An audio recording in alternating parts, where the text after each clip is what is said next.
This presentation, we will cover the business section of the business plan. Now, essentially what this section of your business plan is this is the background. This is the big picture. This is the overview. If somebody only had to read one section of the business plan, they could essentially get a good idea of what's going on just from this one section. Now, the background section should contain some specific sections here. You'll see 5 sections. Should have what's called the opener, goals and objectives, strategy, resources, and basic financials. And now let's go through each of those in a little more detail. Okay, so first you've got the opener. And this is essentially your elevator pitch, right? Your 30-second who are we. If somebody needed to know who your business was, this would let them know. So you tell them, who are you? How long have you been around?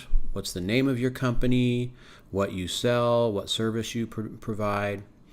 Who are your customer groups that the company is aimed at? Your main customer groups. Where's the company located and where it sells to, where your customers are at?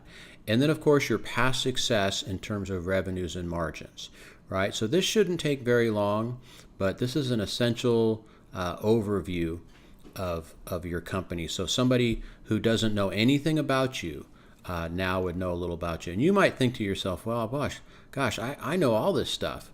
You know, it's all in my head. Everybody knows this, right?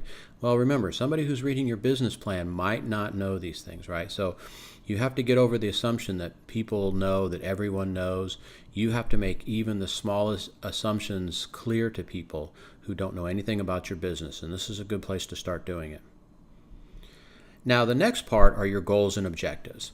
And if you've taken any sort of strategic planning class, if you've been in any sort of business development for any length of time, you understand what goals and objectives are. This is a good place to put them in there.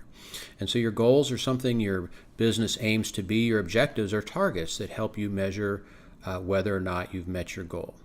And you've probably heard the SMART acronym, right? Goals should be SMART, specific, measurable, attainable, realistic, time sensitive. So make sure your goals are SMART. And this is the place where you can put some of your own passion and vision into this. How do these goals, how does this vision align with what's important to you? And anybody that's interested in backing your company wants to know that there's a purpose, that there's a reason behind this business, and that it's rooted to you as the owner, as the key driver, as the entrepreneur, whatever role you play. This is the time where you get to put that in there.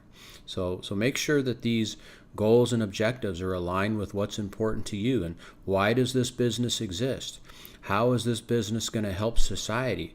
You know, as Christian businessmen and women, we don't just try to make a profit, but we try to improve people's lives. We try to improve community. We try to serve God by serving others, right? So here's a good place to inject that passion into your presentation.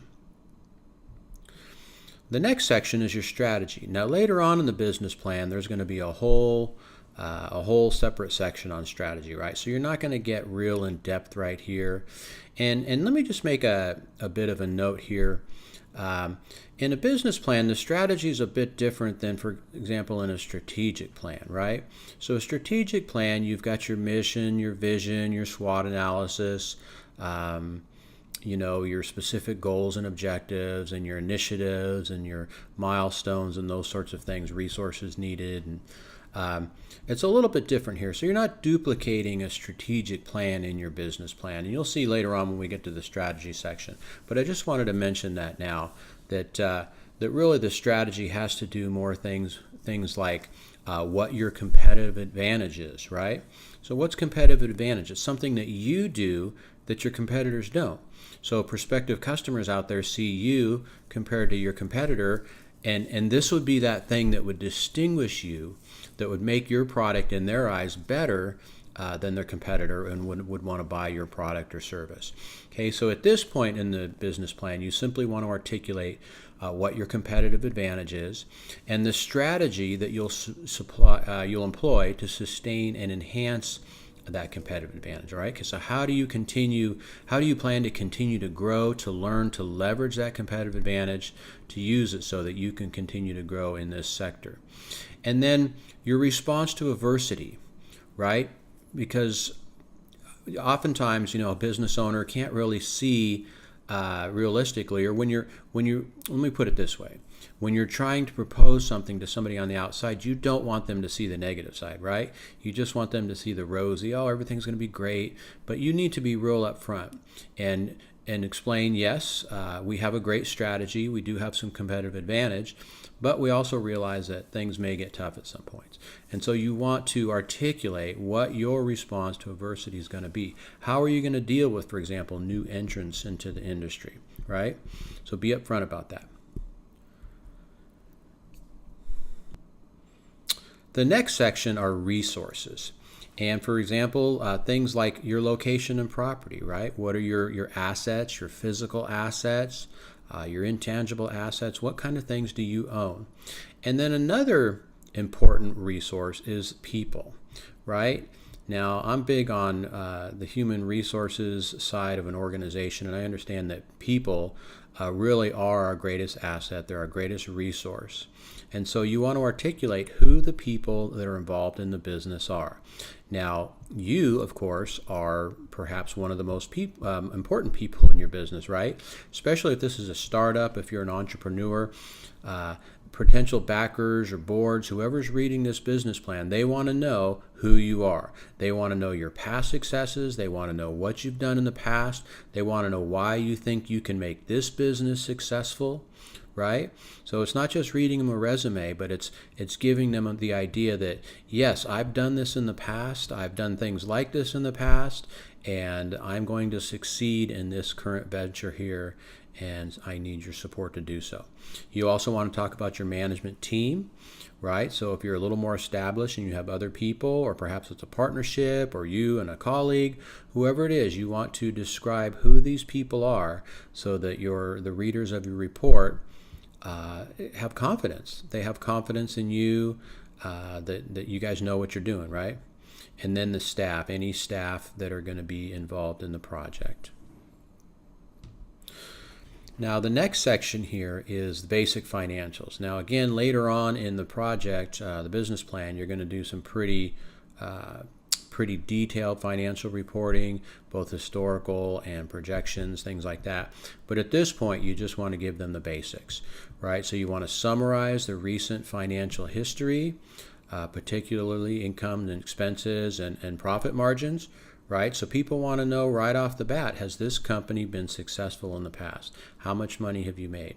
If they see that you've been hemorrhaging money for the last 5 years, they got a pretty good clue that this is going to be a challenge to get this business turned around. But if you also show a nice little trend of margins going up, or at least going from in the red to in the black, that's a good thing, right? So this can give them confidence that this is a business that's thriving, that's growing, and that they can trust. You also want to mention significant capital expenditures, right? If you bought any equipment or any purchases like that you have to capitalize. And then if it's a startup, you want to talk about startup costs so far, right? So a lot of entrepreneurs kind of bootstrap their businesses, right? So they leverage themselves out, they max out their credit cards, they borrow money from their friends and families, or they do a Kickstarter or something like that. So you want to describe if you're a startup, what kinds of funds that you've gotten, that you've had to use so far. Now the next section, this is really the last section here, is what's called the business mix. Now again, I'm assuming that most of you have had a marketing class, and so you should understand what the business mix is. Essentially, the business mix has to do with what your unique products are and who your unique customers are. And if you do the math there, that will come up with what are called your business segment. So if you have one product and you sell it to one type of customer, then you have one business segment. But if you have two products and you sell it to two customers, that would be two different types of customers. That would be 4 business segments. So a typical thing here is sometimes you sell directly to customers, but then you sell directly to businesses, right? Business to business kind of stuff. Okay, so that would be two unique customers, an end user and then a business user. You want to focus on the main income generators. So you might have a lot of products. You might have some big tested kind of your cornerstone products that the people know you for. But then you have some other newer, smaller things. Maybe they're a little more niche-y. Maybe there's not as many customers for this kind of product.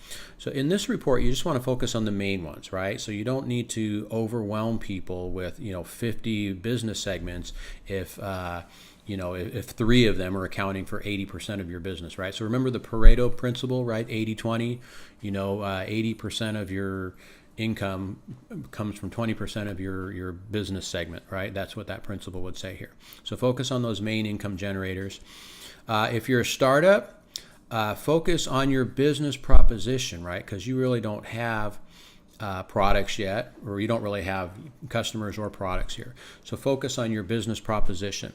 And to do this, you want to talk about the benefits of the product and not just what the product does. And again, if you're like an inventor or an entrepreneur, you have a new idea, you're all hyped up about the great thing that this product does. Man, it slices, it dices, it cleans your oven. I mean, it does everything all at the same time.